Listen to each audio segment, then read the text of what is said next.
ছাদ ভেঙেছে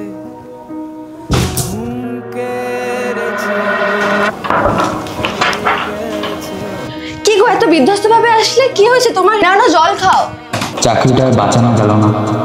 আসলে সবার পাপের ঘরা পূর্ণ হয়েছে, তুমিও তার শিকার হলে। নতুন ফ্ল্যাট বুক করলাম, তার হোম লোনের টাকা, বাবা মার হেলথ ইন্স্যুরেন্সের টাকা। মেয়েটাকে সব ইংলিশ মিডিয়াম স্কুলে ভর্তি করালাম, অনেক স্বপ্ন ছিল গো, সেসবের কি হবে? আমার তো সব শেষ হয়ে গেল গো। একজন সন্তান হয়ে নিজের বাবা মাকে ভালো রাখতে পারলাম না, একজন স্বামী, একজনের বাবা হিসেবে আমি ব্যর্থ। তুমি ভুলে যেও না, তোমার ডিগ্রি রয়েছে, তুমি ঠিক কোনো না কোনো চাকরি জোগাড় করে নিতেই পারবে। তুমি জানো না এখানে সবাই চোর। ওদের শাস্তি হবে না যারা হাজার হাজার মানুষের মুখের ভাত কেড়ে নিল?